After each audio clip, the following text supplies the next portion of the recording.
tears. I feel it deep inside me. You're everything and more to me. This rapture has my body. Your beats in my brain and it drives me insane when you touch me this way. No one can see when you're down on your knees, and it's hard when you get me off. Your beats in my brain and it drives me insane when you touch me this way. No one can see when you're down on your knees, and it's hard when you get me off. Whisper in my ear, then I'll take you down to my crystal waterfall. Now you're standing tall. I feel it deep inside me. You're everything and more to me. This rapture has my body. Your beats in my brain and it drives me insane when you touch me this way. No one can see when you're down on your knees, and it's hard when you get me off. Your beats in my brain and it drives me insane when you touch me this way. No one can see when you're down on your knees, and it's hard when you get me off.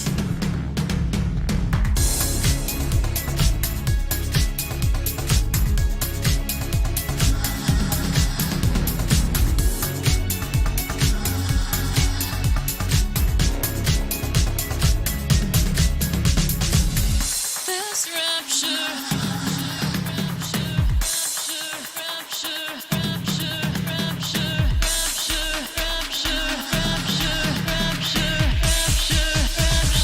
has my body. Your beats in my brain and it drives me insane when you touch me this way. No one can see when you're down on your knees, and it's hard when you get me off.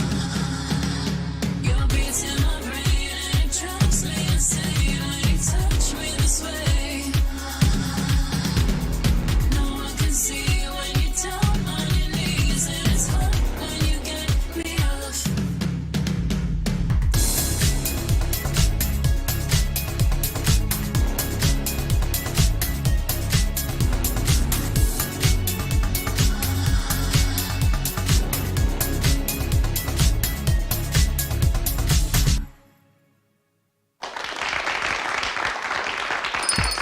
It's lunchtime and the Brooklyn Cafe is open for business. Live from the Amp Media Studios, Dawn and Freddie S. and their team are ready to serve up a huge portion of fun for lunch with friends and neighbors. So let's break open that lunch pail and unwrap that sandwich you brought and take a front row seat in the Brooklyn Cafe and get ready to enjoy some humor and hot topics. It's time to get a healthy serving of hope and happiness to help your day go by with a smile. Your hosts, Dawn and Freddie S., are ready to talk about food, health, dating, or just plain dream making. If you have a story to share, movie review, restaurant critique, or just a coincidental thing that happened to you, call in toll free 888-994-4995, Studio A right now. Sit back and enjoy your lunch break at the Brooklyn Cafe. Here are your hosts, Dawn and Freddie S. He's on the board.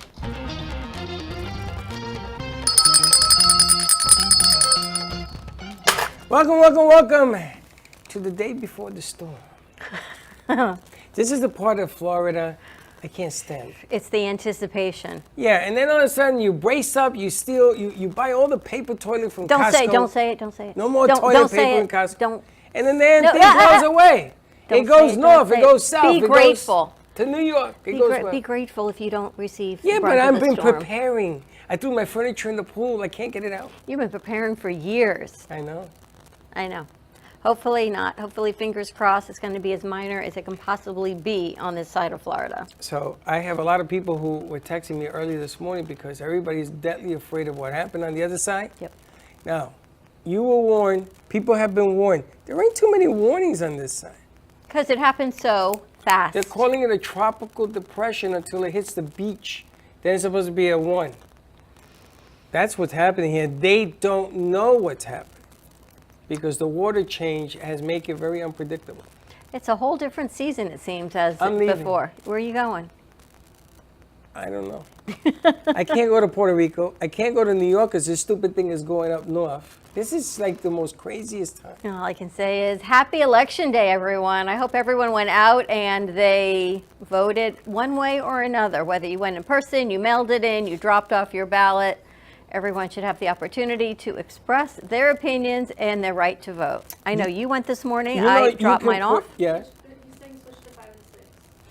Okay. Wow, what is going on? Switch to 5. I didn't do anything. You never do, but it's always you. You never do, but it's always you. We're really going to go into therapy after this. Is show this today. better? Ask him, is this better? Oh, so something's definitely going on with 1 and 2. It's like the whole house is jinxed. All I can say. I forgot what I was going to tell you. I said you and I are going to therapy after this show, I guess. No, it was something. Hurricane stress. So anyway, so we're going to have a hurricane party. We were talking about voting is what we were talking Oh, about. that's what it is. Do you know you can write your name for governor under the line? Is it right? Do you know that? I put my name. I get 1 vote. You got you. Yep. That's one less vote for somebody else. That's right. That's the way I planned it. Strategically. What did I say to you today? You said you didn't like either candidate for one of the races, and I said, well, you got to vote for the lesser of two evils because one of them's going to get it. So you may I as well- voted for me. You voted for you? Yep. And I'm going to vote for me for president. I think we should start my campaign early this year. Again? I do it every year, and I lose. Well, we got a trophy right over there waiting for you, apparently. So we're going to get into that also. Oh, there's all sorts of stuff going on in the We studio got some today. good friends here today. All right, so let's bring over... We have to check in on our weather with our longtime friend and meteorologist, Linda Summers of Florida Severe Weather. She's going to be joining us from her home setup situation. She's actually recovering from surgery. Otherwise, she would be here in studio with us. She actually goes like this, and the wind blows I away. gotta tell you, the most beautiful meteorologist I've ever seen. No lie to that. And I gotta tell you, she is always accurate. We ain't seen her in a minute. It's been like 2 years. It's been a while. So COVID, let's right? bring Linda over, and she's always accurate. So I love following her. How you doing, Linda? Hi! Oh my God, it's been so long. Linda, my heart. And scared she me. always looks so beautiful. How are you doing? I'm okay. Busy. Are you gonna predict we're gonna be okay with this storm or what? We're gonna be okay. We're all gonna be okay. It's nothing like Ian, on the other side. I mean, we're gonna be okay. And storm surge is the only thing I'm more concerned about for Vero Beach area and Bathtub Beach, because we have the full moon on top of the surge. And the way that system is setting up, there's a lot in advance of the center of the circulation. So it's pushing and pushing. That concerns me a little bit more than, we're going to get the winds, the outer bands, some tornadoes, heavy rains, all that's pushing in.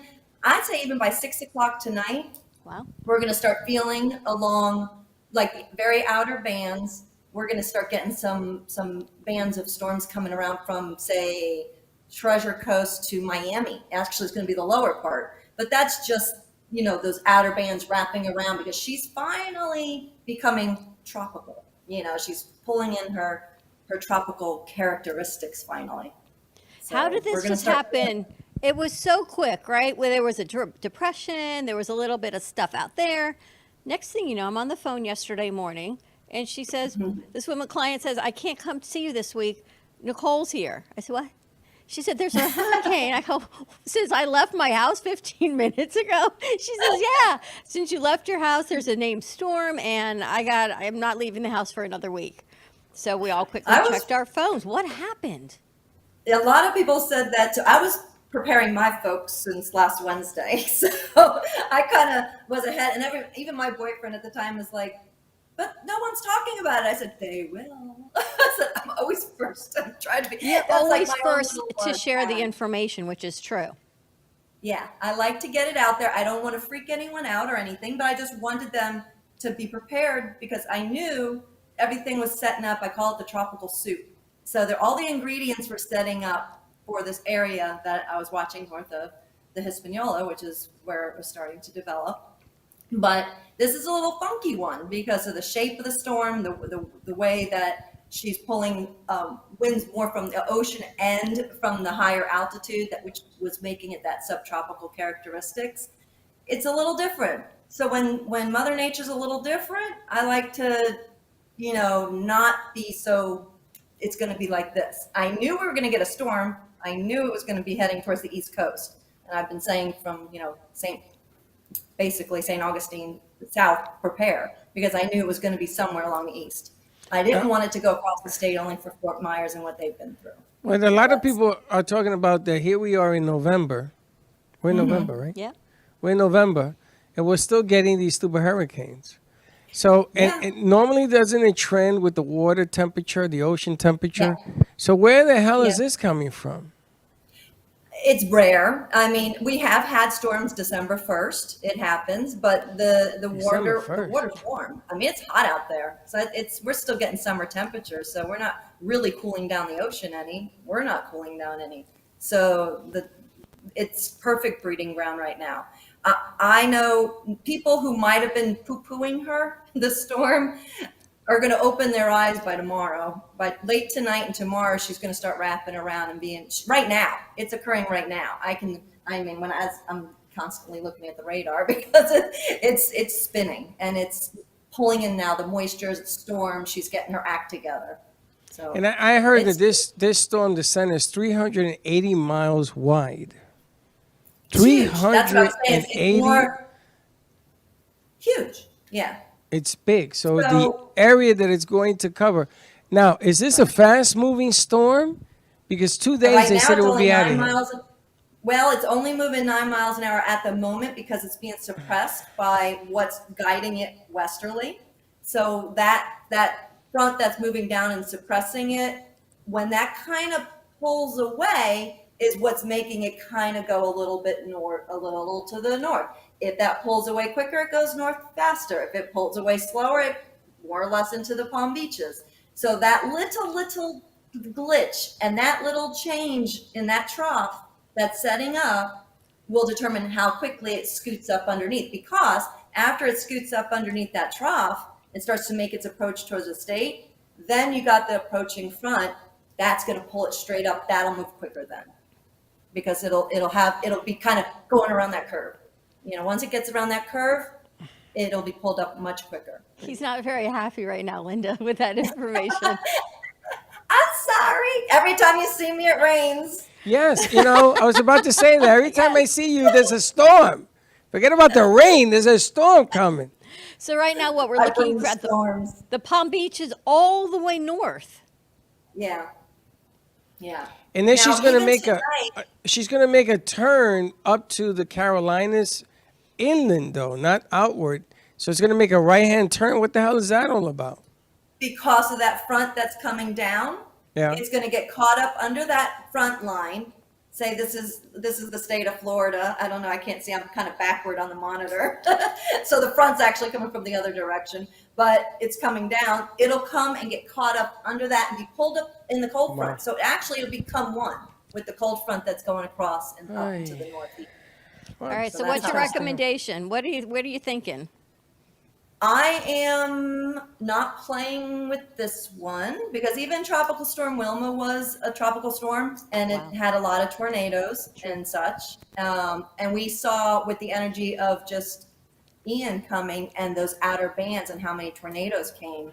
True. So now we're talking coming off the ocean, and I'm right near the ocean. So for me, I'm having someone at 3:30 help me at least board up the north of my house and the south of my house, because the east and west is pretty protected because I'm in a zero lot and I have a carport, so I kind of know how my house and how things fly around. So I'm getting some of my windows and stuff shuttered up, and I'm gonna hunker down. Hunker down. And where are you? You're in North Palm Beach, aren't you? I'm in West Palm Beach, but right by the intercoastal. So when is the storm going to hit us, Linda? It starts tonight? No, well, tonight, very, very outer bands because of that oblong shape, that weird shape on how big it is. Yeah. Those very, very outer band storms are going to start maybe approaching about 6 p.m. along the coast. Just, quick moving storms in the front line, the outer band cells moving around that very outer band. The main part, closest to West Palm, I would say about 7 p.m. tomorrow night. That's the closest it approaches West Palm. I fall, I would say, depending if it stays on that track, 7 p.m. is pretty close. So I'd say 11, 12 o'clock possibly, and I fall if it's West Palm. Maybe if it's up north more, you're talking more between 12 and 2 in the morning. And they were talking about 75-mile-an-hour winds. Is that doable? Is that possible? That's doable. Oh yeah, that's doable because See, that's the you problem. have it's definitely doable, and you got the hot water, and it's going right over it. It's right currently at 9 miles an hour going over that. So I don't play with that. That's the biggest problem because anything caught up in 75-mile-an-hour wind can become dangerous. Yeah. Flying debris, things of that nature. And what I explain to a lot of people, because they're newbies, a lot of newbies. I have so many new followers and all newbies to Florida, and they just haven't been through this. 18 years. It's been 16 years since we had Wilma, but 18 years since the West Palm or the Palm Beaches, where I was in the eye wall for many, many, many hours with Francis and Jean. Granted, it was a Category 3, but and or 4. So it's a little bit different, but we don't really know with this system how it's going to generate between the Bahamas and here. And I'm not going to take those chances that it could be a stronger Category 1. It very well could do that in those few hours, especially if it slows down a bit.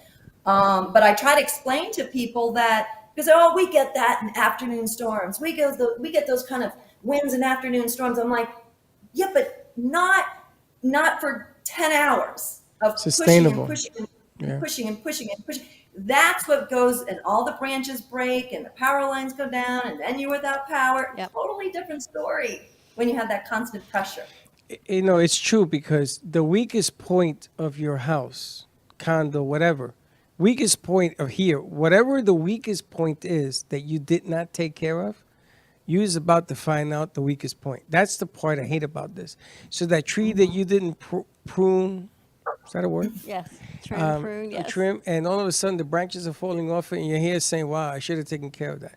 That window that shakes because you didn't have it corked or fixed, all of a sudden that thing pops because 75 miles an hour over time, 10 hours, that's a lot of that's a lot of wind. A lot of stress, So absolutely. you think about it, could be F0 to F1 tornado that you're in. If you're in the eye wall, you're in that type of spin of basically that same pressure as a F0 tornado, F1 for so long. That's the difference. And that's what I try to explain to people. The closer you are to that eye wall, everybody's not going to feel that. So a lot of people poo-poo these kind of storms. Oh, we didn't get anything. Well, some people did, and I just want to make sure I get everybody prepared just in case. That's my whole goal. And I got to tell you, you're always right on accuracy. Do you remember a couple years ago? But wait, a couple years ago, that storm we were looking for a direct hit, and Linda said, but there is this possibility that it's going to scoot up the side of Florida and just not make landfall. And you were 100% correct. Yeah, I remember that. We were at the radio station. I remember getting a phone call saying, you're not going to believe this, but we're not getting a direct hit. It's actually going to skirt the state. And you had told us. So I always listen to what you have to say. We just got to get more of you out there. Thank you. I appreciate it. How are you feeling other than that? Fine. Get my knee back in order and would be nice. You're like a bionic woman. I know. I went to therapy yesterday and the guy goes, wait, what? How much? Oh, you're doing good.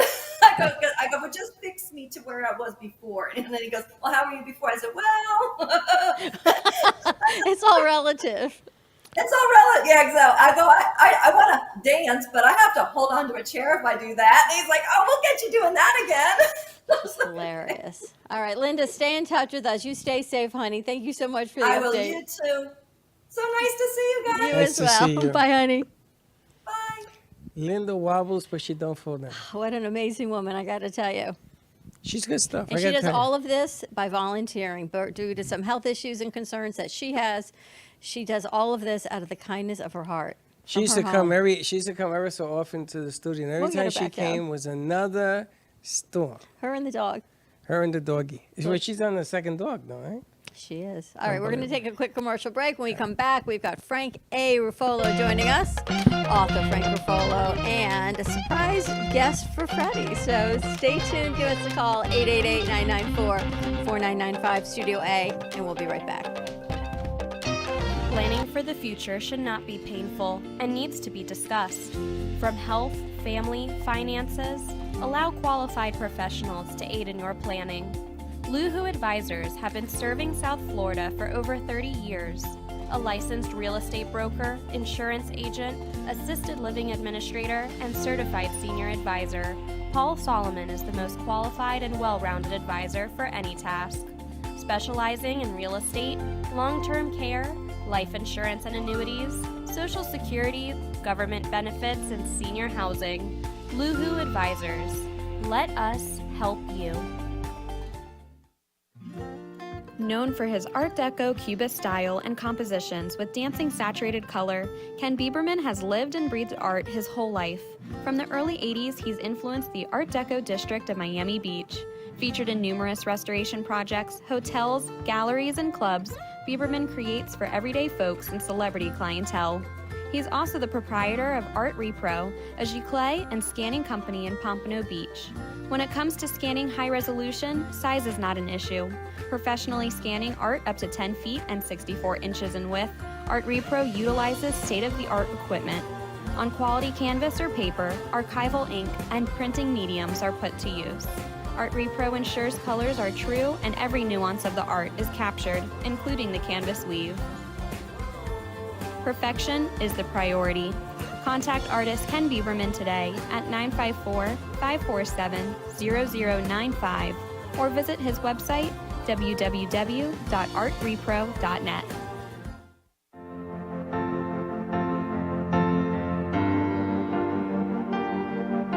Being a successful woman in business means having the courage to own who you are.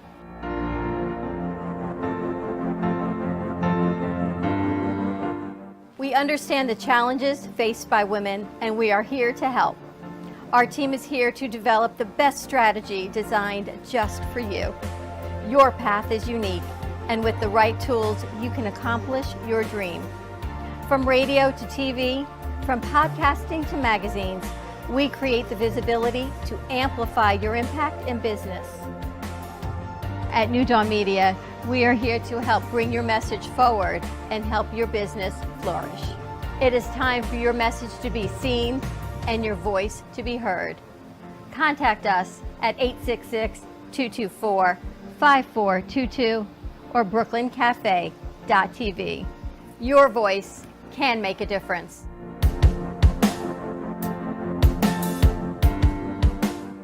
Le Sorel Restaurant, home of the authentic Italian tradition, offers a large menu that consists of seafood, steak, homemade pasta, brick oven pizza, and homemade desserts including a wide wine selection.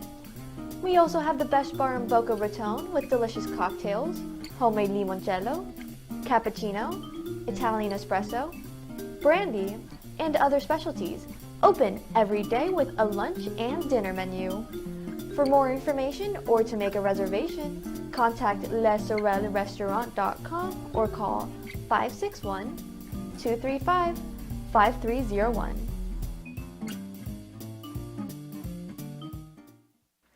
Love the Brooklyn Cafe? Don't miss out on some of the latest merch we have available. Need a new shirt? The Brooklyn Cafe has you covered. We have a variety of shirts in all sizes, ranging from the classic cafe shirt to the highly coveted colorful hot dog shirt. Need something for cold weather? Why not grab one of our cafe hoodies? Or you can snuggle up with one of our soft silk touch fabric blankets. The Brooklyn Cafe has everything you need, from clothing about the show to our signature coffee blends and mugs. Get it while supplies last.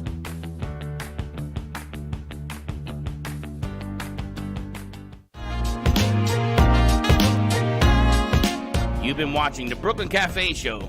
Join us each day and after hours as we talk about the hot topics to open the conversations and share a few laughs. Now, back to Dawn and Freddie S.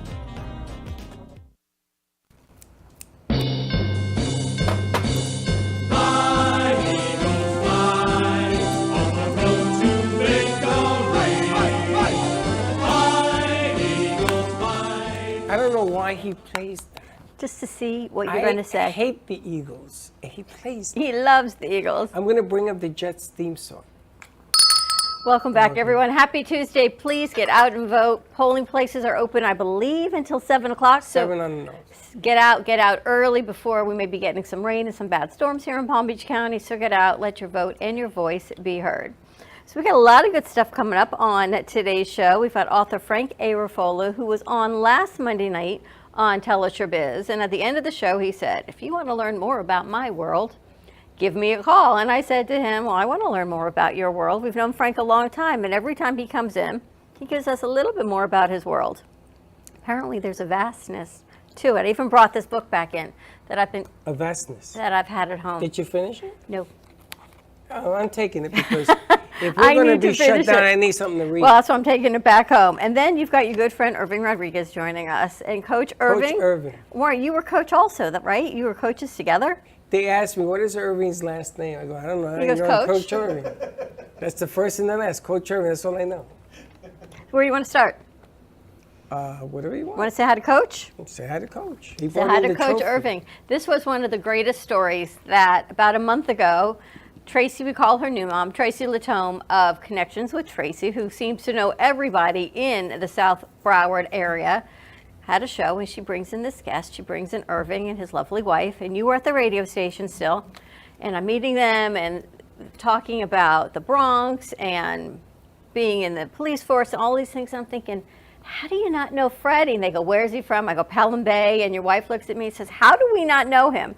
But you were a little on the side looking at the Rock'em Sock'em robots that are still there. Serpico has not yet taken them. So I guess he doesn't hear the conversation. And I'm texting you, how do you not know these people? Because it's just way I didn't know too what the hell you were talking coincidental. about. I did not know what she was talking about. So Irving's sitting right where he is, and Tracy's sitting here, and she's doing an interview, and you walk in, and you sit over there in the back of the theater, and you're looking, and you're looking, and then you get up, and you walk halfway over to the cameras, and you're still looking. Now, Irving is very intently talking to Tracy, just like this. And I'm watching you, and I'm watching him. Now his wife is watching you, and there's this great triangulation of everyone watching. No, his wife. Except Irving. Did you see what He's his wife not said? even, what? She said, did Irving put this guy away? And I'm not packing. She would have shot me. And then all of a sudden you get closer and you look at him, you go, Irving? And you have to say it a couple times. He looks at you, and I think you might have even taken off your hat. I said, Coach Irving. And he's looking at me like, who's this guy? Who is this guy? Nah, I was just in total shock. I knew who it was, but it was so shocking that I couldn't even get a word out after that. It was like 19, 20 years ago. Yeah, over 20 years ago. Yeah. Yeah, and Coach Irving was there when we did the Warriors. He brought in the winning trophy. Yep, here it is. That, 2004. World we were- champions. And you sent me a picture of all of us wearing, the kids wearing their green jerseys, and Yeah. I had hair in the day. Well, yeah. Very depressing. You, must, Not for me. I never had hair. you didn't have hair then either? Nah. I think I lost my hair at 25. But Freddie keeps talking about what a career you had. Amazing. You know, Irving, I don't know if it was you or there was another undercover cop on the team who arrested one of the parents whose son came to play for me at Pelham Bay. I don't think it was you. It might have Nah. been the other guy. Nah, it wasn't me. So this parent, I went to their house because I didn't know what happened to the kid. He stopped showing up. And this was my 12-year-old. You were allowed 2 12-year-olds on your 11-year-old team. Back in the day, it was a rule. This is one of my 12s, him and Mata. And I needed this kid because they were the muscle. I go to the house, and the house is all boarded up. And there's no key, there's no kid. The championship game, the kid and his father show up for the championship game. And there was a big stink about it because they're saying, well, he hasn't been here. It doesn't matter, he paid. It doesn't matter, he could have been on the injury list. He's allowed to play in the championship game. And this kid won the championship game. He had 2 doubles and we won. But his dad got arrested? So check it out. One of the parents, and I was thinking the other night, man, was that Irving? One of the other parents was a cop, and he arrested this parent for drug possession. And he had to serve some kind. I must have been a minor deal because he was gone for like 3 months. Whatever happened, I didn't ask. I didn't care. I wanted the kid. I told the parent, you just go over there.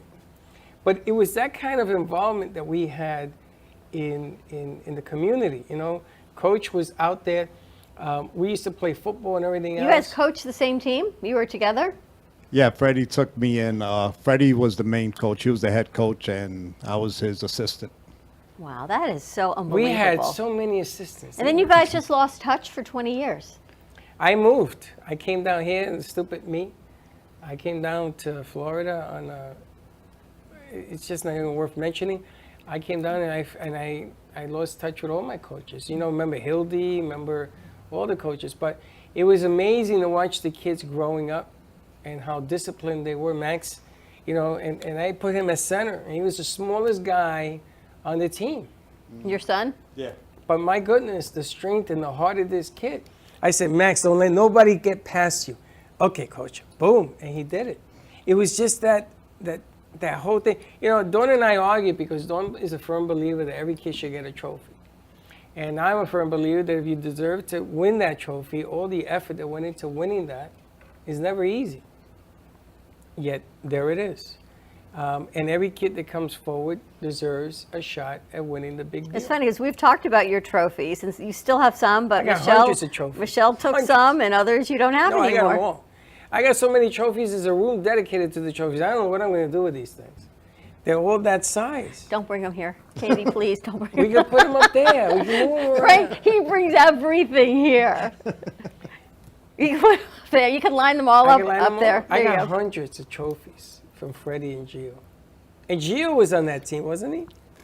Or was it Freddie? No, was Freddie? Freddie was on that team. It was an amazing, Yeah, Freddie, Shulas. amazing squad. That was Like an when you amazing guys squad. look back and you look at the kids, because they were 11 years old, your son, you see these adults. Do you feel like this much time has passed? It's scary to think that. I mean, Max is 30 now, you know, and you think about when he started, he was like 9. Well, I remember Max, me saying to him, okay, you want to play flag football or regular football? He goes, which one can I hit people? I said, regular football. He goes, that's where I want to be. He was a And hitter. then, And that's then what you Freddie guys goes, oh, you want to hit people? No problem. You're center. Right? That's what we did. But what a great career you had in the police force. I mean, you told some stories. You were undercover and Yes, I started my career in corrections. So I was in Rikers Island in the 80s. And then I went over to the police department and I did maybe 18 months. And then after that, I was an undercover for 4.5 years until I got promoted again to sergeant. And then I was back in uniform.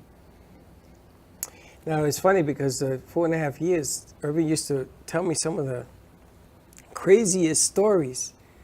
I used to cringe because I used to say, my goodness, what kind of job is that? And he did it every day. I was just talking about Serpico, and in Brooklyn, he was in Serpico's office, right? You were telling me? On the 3rd floor, I had somebody said, oh, that's a famous office, Serpicals. I was like, oh. remember we had that author in, Michael Solomon. I think, Frank, you met him. And he was undercover at the 3-4, and he spent so many years undercover, organized crime, and all the things. It's amazing to me how all the men and women who put their lives on the line and raise a family, and every day you want to go home to your family. It's not as if you're doing this and don't have a family that you're going home to. It's amazing what they do. Now, they kept you out of the Bronx, in Brooklyn, Queens, or they put you in the Bronx as well? I was in, I did the Heights in Manhattan, and then I did Surprising. Brooklyn, North, and when I got promoted as a sergeant, I ended up in the Bronx. So I was doing things like... What precinct were you at? None. I was You were just in organized crime Florida? again, but in the Bronx. So you had your own task force? Is that Yeah, yeah. I had my own team that, you know, we did investigations, and a lot of them are really close to home, Freddie. I mean, like even the park that we used to play in, I ended up buying a gun from there. So it was scary to know that, you know, our neighborhood was pretty quiet. Right in your neighborhood. And to know that things like that were going around, it really puts another perspective on your life. Well, you had East Tremont, which was a hot zone. But look where you guys grew up. But this is the area that you were undercover with organized crime, and you talk about it all the time. But here you are actually seeing the crime, Right. living it, working it, knowing that your family's there, your kids are there. It's like, right, it's not as if you're living in one neighborhood and then you go, oh, I'm going to deal with crime someplace else, not near home. This Right. is your own backyard. Yeah. And then where we're at, there was hardly ever anything. The 4-5 precinct, basically nothing really happened. The Pelham Bay was quiet. Yeah, Pelham Bay was. But when you hit East Tremont, I had that restaurant Azul. I don't know if I knew you. And I had Chez Soir, the club, over underneath the L on East No. Tremont by Pelham Bay. What was the name of it? Chez Soir. Nah. And what about Azul? Azul, the restaurant. Oh, yeah. Oh, you knew Azul? Yeah. I owned that for a little bit. I did not know that. And the kitchen fell apart and I left. I sold it. I said, I got to get out of here. But those were hot zones. And the projects also down at the end. Yeah, we only had one set of projects. That was That's it. all the way at the end. And East they were Tremont. very small. Most people didn't even know it was there. Kips Bay, I heard that area wasn't too great either. Nah, Kids Bay wasn't good. You know, Pelham has changed, they tell me. There's a lot of stuff going on up there now because they are picking the better, they're picking the better neighborhoods where less people are notorious to do and stuff. But, you know, look at what's going here in Delray Beach, and everything is being built up and regentrified, and I'm sure they're doing a lot of that in the areas of New York. They are, but they aren't. Really? It's different. Different you know, than here? The problem here is that all the drugs somehow have to pass through here to be distributed. So, you know, and because they legalized medical marijuana and all that, the drugs have gotten harsher. It's just a fact of life.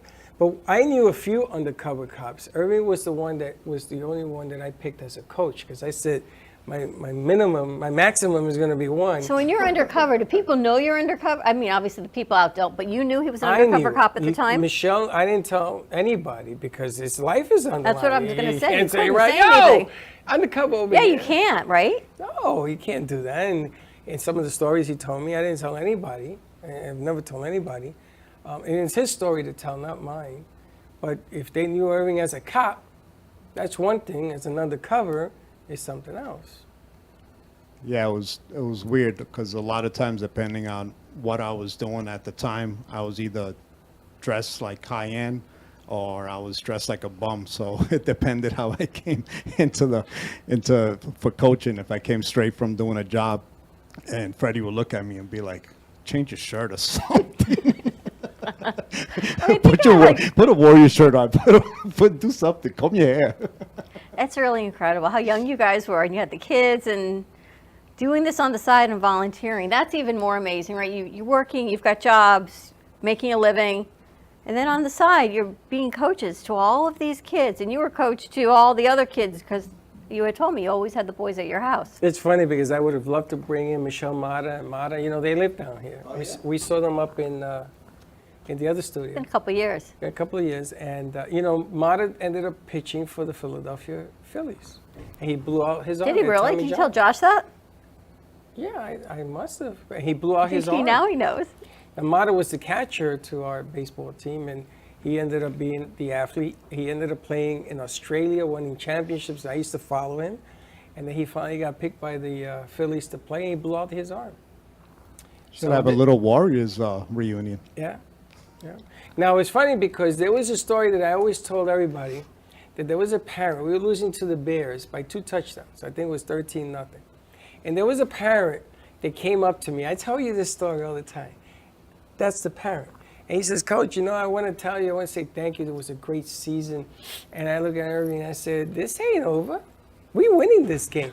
Feed him the hot chocolate. Remember they had brought out all that hot chocolate and those? And it was freezing. It was, you couldn't feel anything. Everything was frozen. And we won. 14-13, we won that game. But that was the day that Irving says, "Thank you, this and that." I said, "We ain't done yet." He told us the story. He gave everyone candy and hot chocolate, and he got these kids so riled up on sugar. Is that true? Yeah. Of course. Katie, have some sugar. Like, things don't change. That's a bucket full of candy. Well, you know, some of the stories I tell people, they don't believe me. You know, I remember when they stripped me from my Little League club because I brought Shulas into the Condors, and they got upset at me, so they took away my team. And we were playing against some of my Condor players. And one of the coaches called me, that was the team that I lost, to come, how do I pitch to this kid? And I'm running out there. Freddie was catching. And I'm screaming, don't pitch to him. I didn't even get past the fence. And he's a grand slam, and they lose the championship game. I said, ugh. But a lot of stories. A lot of stories. A lot of fun stuff. All right, we're going to take a commercial break. When we come back, more down memory lane with Freddie and Irving. We're going to talk to Frank. Isn't it funny, Frank, how your books are even in alignment with Irving? Small world. It's a small world. And Frank knows Mick Bazzouli, who's coming to see us too, another small world. All right, stay tuned. That TV's crazy. We'll be right back. What's wrong with When it? it comes to investigative We're just very services, big. you can't settle for inattentive or irresponsible services. PI Network of Florida is a firm that you can rely on for actionable insight for personal or professional matters. From surveillance and insurance claims to background checks and identity theft, the investigative services are extensive. With over 30 years experience and 2 decades of serving the community, PI Network of Florida is trustworthy and reliable. Call today at 786-768-4394. Trust your gut. Trust PI Network of Florida. Born in Marseille, France, Max Lazega creates whimsical and free-flowing interpretive art. His 40 years in the construction industry created the foundation for his craft. His unique work displays his view of the future with bold and playful combinations of materials and processes, but the methodology remains consistent. He fuses recycled materials and discarded building supplies into a fresh, well-executed approach. Lazega has lived in Miami, Florida most of his life, where he pursues his lifelong passion of creating industrial art. For more information, contact Max Lazega at artworkstudios.org or 786-326-8873. Meet Jay Harmon, one of the many artists held in the Brooklyn Cafe Gallery. Jay specializes in various different art styles, but his medium to work with is colored pencils. His unique style comes from being self-taught and years of practice. Jay pulls his inspiration from many outlets like people, television, celebrities, and many more. With multiple original pieces, Jay's art graces the gallery with over 40 plus works for viewing and for purchase. His many years of being an artist has given him a chance to partner with the Derwent brand, giving him the opportunity to try many different work styles and further his craft. Feel free to come down and visit the studio to view his work, or if you're interested in your own Jay Harmon original, he's open to commissions on his website, coloredpencilartist.com, or catch his show, The Colored Pencil Artist, on Amp Media Productions on YouTube and Facebook. See you soon. What would you do if you had a broken bone? You'd go to the doctor and use your insurance, right? What would you do if you had a serious problem with drugs and alcohol? Most people do nothing until it's too late. Your insurance can help you get clean and sober with the assistance of a place like the Detox and Treatment Helpline. Many times treatment is fully covered, so why not use your insurance to treat your addiction problem just like you would if you had a broken bone? And with the Family Medical Leave Act, you're allowed by law to take off time from work, and your employer doesn't need to know the reason. So there are 2 good reasons. You've got insurance you can use for your addiction problem, and with the Family Medical Leave Act, it's completely confidential. Call us right now and save a life. Call 855-350-4504. That's 855-350-4504. Call 855-350-4504 now. If your family is suffering from inflation and high costs caused by Lois Frankel's reckless policies, Republican Dan Franzese is clearly your best choice for Congress. Dan is a successful businessman who understands finance and economics. He's not a politician. Dan grew up blue collar and knows how tough inflation is on working families. Dan Franzese will go to Washington and fight the liberals who are killing us with inflation. Dan Franzese for Congress. I'm Dan Franzese, and I approve this message. Artist Rosie Sherman paints her passions to share with everyone. Expressing herself through bold and vibrant colors, her suggestion and style are always in flux. Inspired by travels, nature, romance, and the human spirit, Rosie makes sure her depiction of women are strong and proud.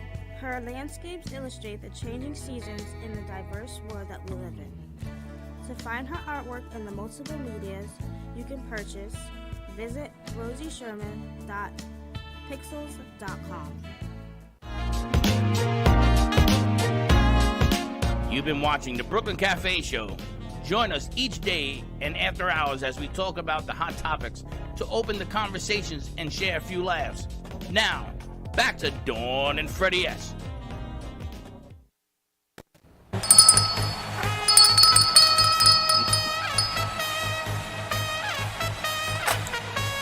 And we're back. They actually just signed Edwin Diaz, highest paid reliever in the majors history. $125 million, 3 years or 5 years or whatever. You ever coach baseball? Yeah. You coach baseball too? We had the Condors, we had Pelham Bay. You guys we coached everything. Well, that's what you did in the day, right? Yeah. I was on the field 5 out of 6 days. Amazing. Frank, ever coach? No, never coached. Played softball, but never. We've got our good friend Frank Were you Aberfolo good? joining us. Softball?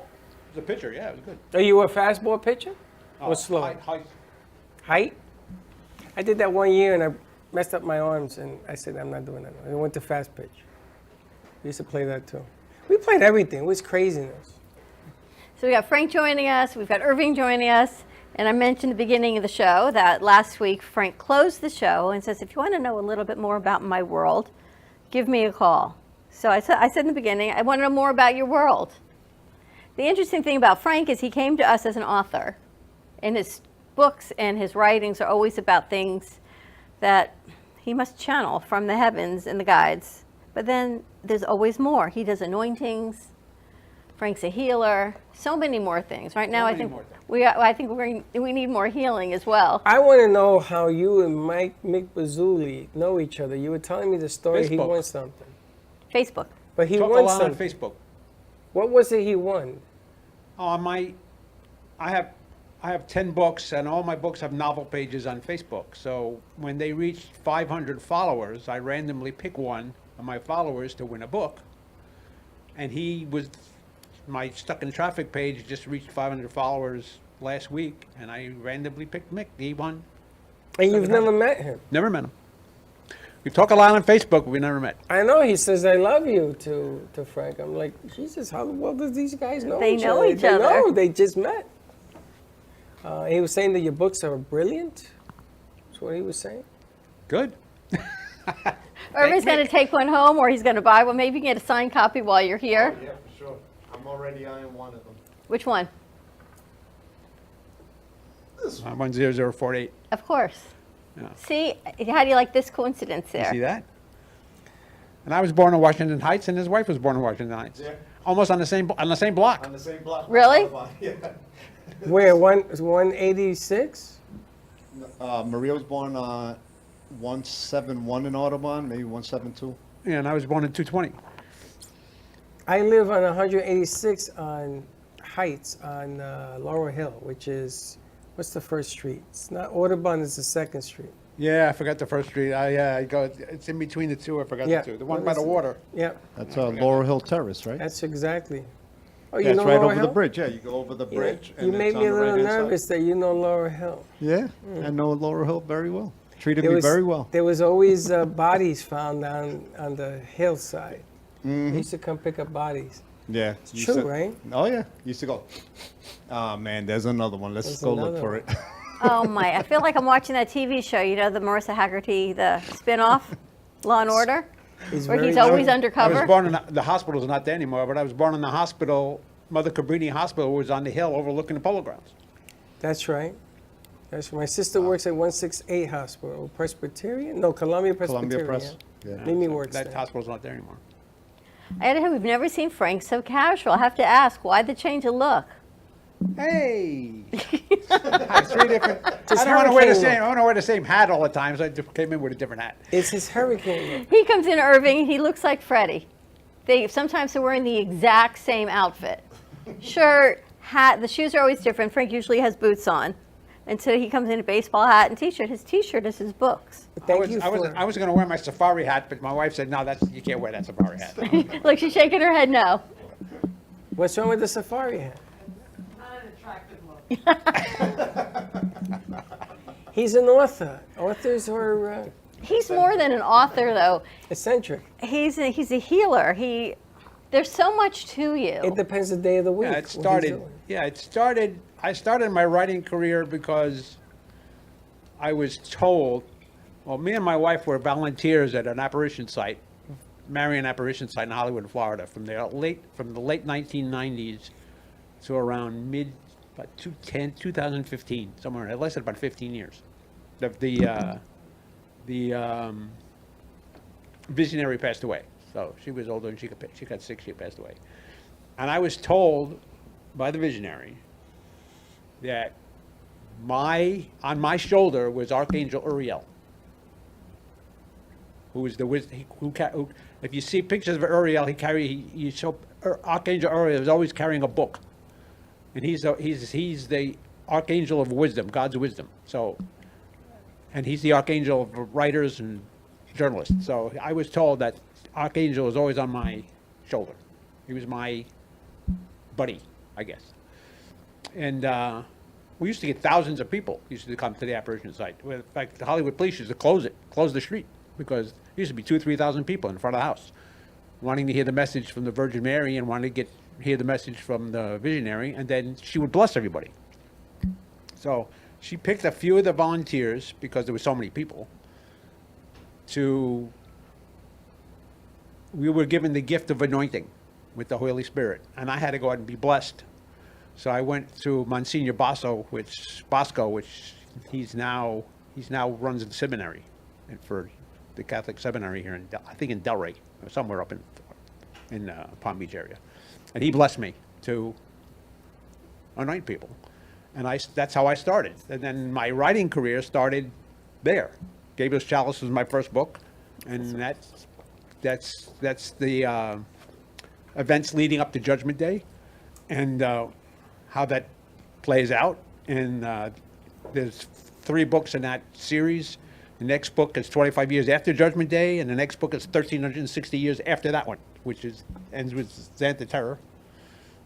And now then you were giving this vision with something else in mind. They wanted you to go out and share what you experienced, obviously. I could only assume why I was given that. So that's part of my world. That's what I do. I became a writer. I put a lot of my messages that are given to me in my books. I sort of tell everybody the difference. I sort of display the difference of good and evil in different genres, from murder mystery to action to faith-based science fiction. What But were they're the all basically the messages? same I message. have to ask you about the messages of the Virgin Mary. Different than the messages from the visionary? No, the visionary would give the message from the Virgin Mary. The visionary is the one that would That would give the interpret message. The Virgin Mary would come to the visionary, and then she would give the message. So what types of messages? If she Because would it was repeat more than healing, I'm assuming. What type of messages? Wow. Pick a day. Were they? It was messages. You've got to pray. You've got. She gave us messages that bad things are going to come. You're going to pray. She told us that there'll be one day that you need to set up some place in your house to show your appreciation and celebrate Jesus and God, because they're going to close the churches. And they did. Just gave me the She chills. had a vision. She had a vision. She told us a vision. This was back in 15 or 16. She had a vision. She said, I had a vision last night of 2 towers are on fire. Wow. Now, the two of you share what you went through, correct? Do you talk about, do you get a set of messages? Does she get a different set of messages? Do the two of you talk about the messages? How does that come about on an everyday deal? My messages? You and your wife. Because the two of My you wife seem... gets messages. You get messages? No. She doesn't? No. So you share what you're feeling with her? Yeah, when I get a message, most of the messages I get are in my books. So And, you write I've the had message. visions. I mean, I've shared those. I mean, I had visions of the.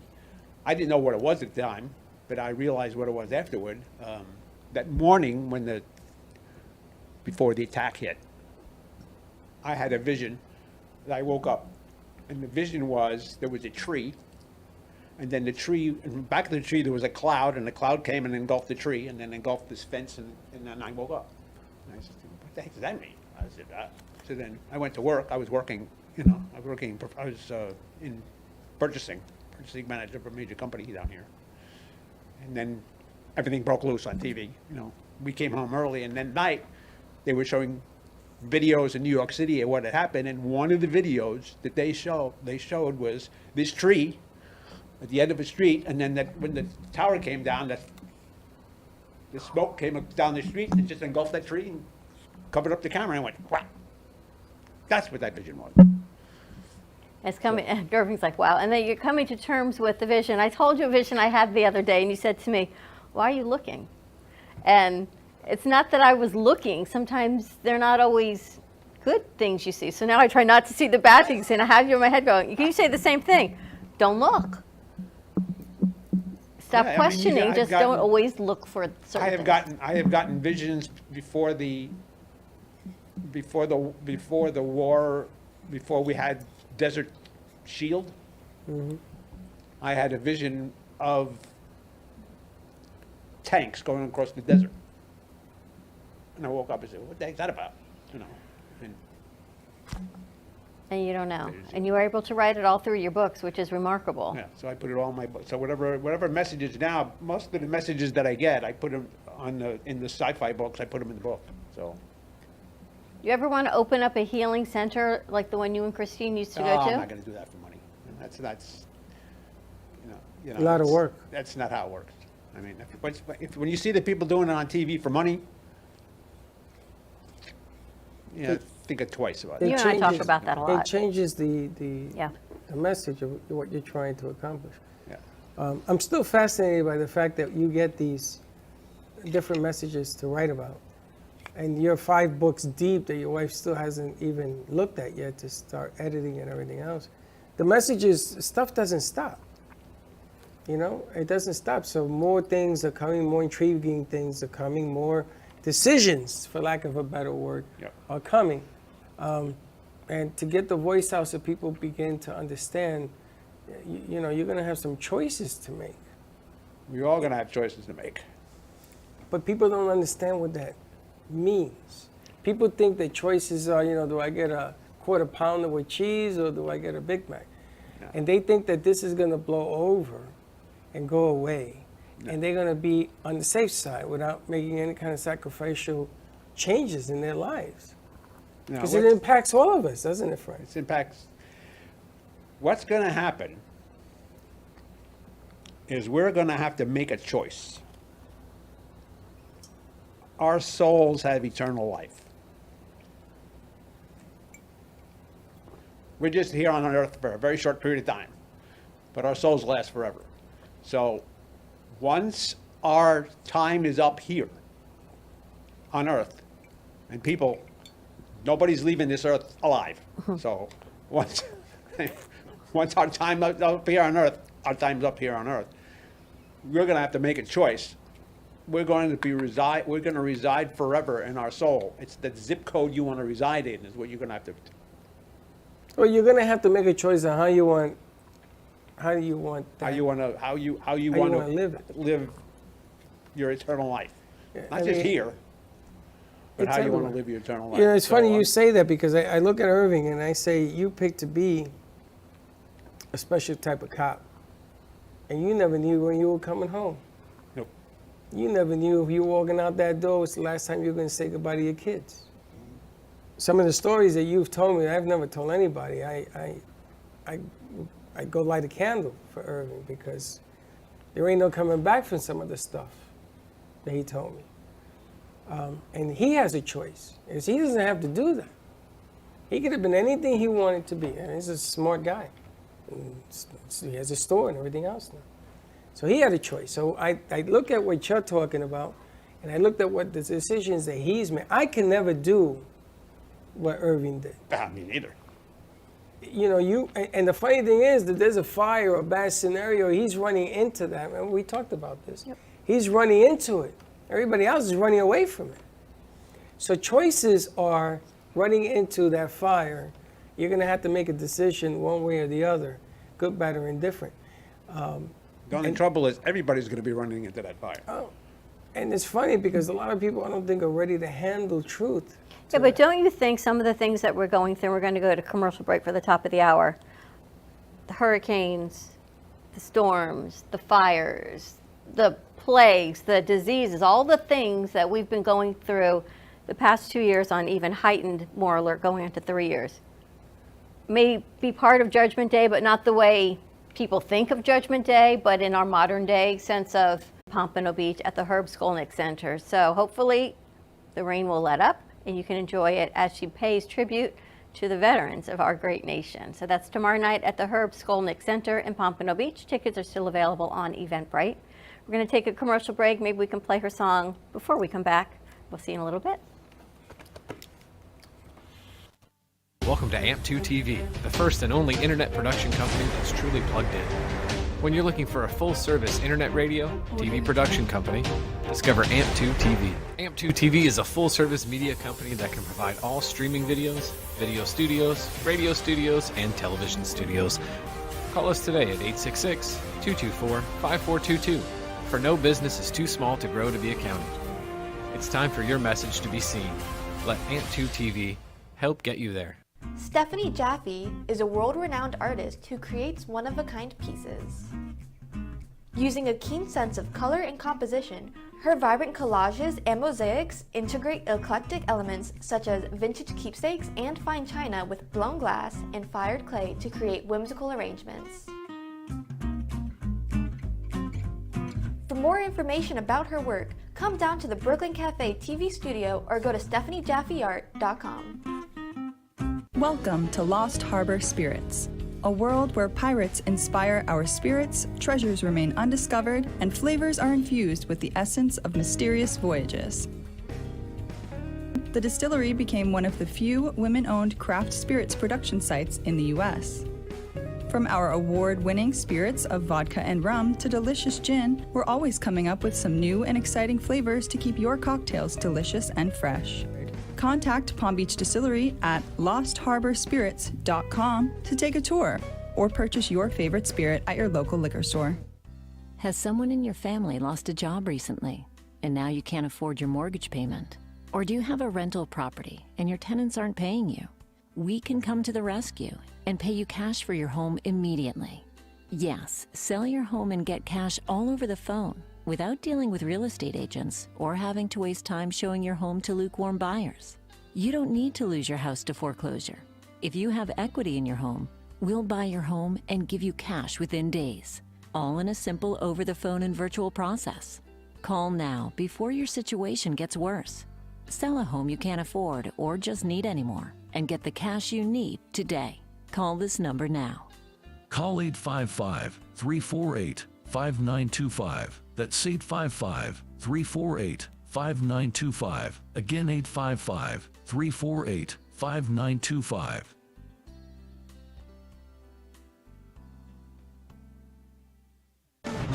Tax audits, tax liens, wage garnishments. Every day we hear stories like this about good folks who are simply struggling to pay their bills. Each of them are living a frightening IRS tax nightmare, and they are afraid it will destroy their lives. I'm a divorced single mom, and my ex-husband left me and the kids with a lot of unpaid bills, including unpaid taxes. I was really starting to show my stress on my kids because the IRS had sent me a letter demanding a huge payment from me. I couldn't afford it. So then the IRS was threatening to garnish my wages. I'm already living paycheck to paycheck. That would have put me over the edge financially. It truly seemed hopeless, but then a friend at work told her to call the tax relief line.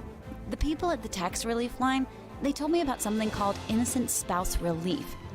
They worked it out so that all of the taxes from my ex are not my problem. I don't know how that works, and I don't care. All I care about is that I don't owe the IRS a dime, and they are not going to take my paycheck. Even if it seems hopeless, you should call the number on your screen right now. There is absolutely no cost for the call or the consultation. You are under no obligation. If you are worried that the IRS could garnish your wages, seize your assets, even take your home, call us right now. The Tax Relief Line is here to help you. Now you have a knowledgeable, professional team of tax experts that are ready to negotiate with the IRS and fight for you to save you money. The Tax Relief Line's professionals have successfully negotiated thousands of cases, reducing and sometimes even eliminating the tax debt for their clients. It's very easy to get started. Simply call the number on your screen right now. You don't have to live in fear anymore. The call and the consultation are free. When you wear Zamboni Couture, you can feel pride knowing that you are supporting a small woman-owned business. We advocate for women's empowerment and always embracing feminine freedom and equality. Our fashion is all about style, quality, passion, and color through the use of amazing fabrics to help you find your own individual style. Let us inspire you with beauty and color. Follow us at Zamboni Couture on Instagram, Facebook, and Twitter, or call us at 561-860-6099. You've been watching the Brooklyn Cafe Show. Join us each day and after hours as we talk about the hot topics to open the conversations and share a few laughs. Now, back to Dawn and Freddie S.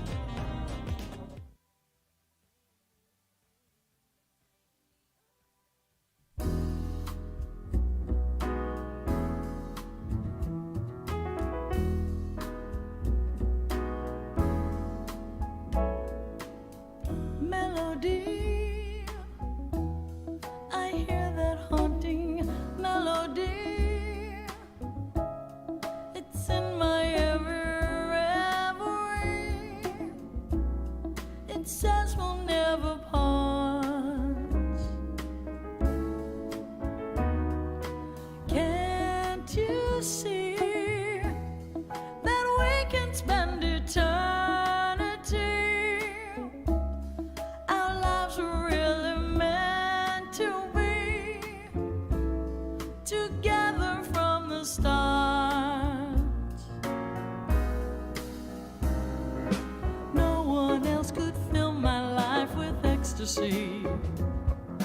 No one else, it seems, could make me care. What is left is just a memory that's so empty and so unfair. Melody, I'll write another melody, and this time from the start.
No one else, it seems, could make me care.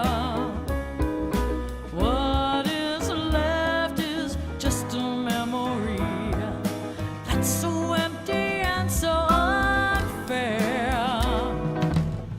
Melody, I'll write another melody, and this time from the start you'll see. I'll write it from the heart, and words that say